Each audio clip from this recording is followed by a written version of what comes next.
પછી હું ગાડી લઈને સીધા પહોંચી ગયા એરપોર્ટ ને થોડીક વારમાં આપણું પ્લેન આવી ગયું ને આપણે બેસી ગયા પ્લેનમાં. થોડીક વાર બેઠા ને પ્લેનમાં કઈક બ્લાસ્ટ થયું ને આખું પ્લેન ધુવાળો થઈ ગયું. ભગવાન ઉપર ભરોસો રાખ્યો, સમય બધાયનો આવે યાર.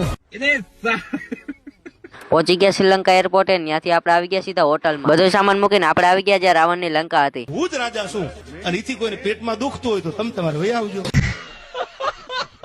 ફટાફટ ઉપર ચડવા માંડ્યા ને એક ભાઈ ની હરી કરી તા તો ઈ ભાઈ કે ગજે નો હાલી જવાય, કોક માથાના ભટકાઈ જાય યાર.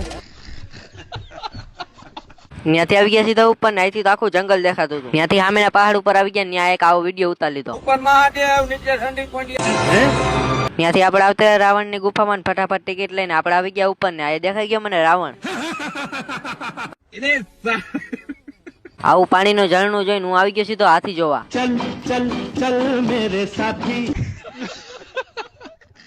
સાંજે એરપોર્ટે જતો તો એ જ હાથી મને પાછો રસ્તામાં દેખાઈ ગયો. એને ટાટા કરીને હું પાછો આવી ગયો ઇન્ડિયા.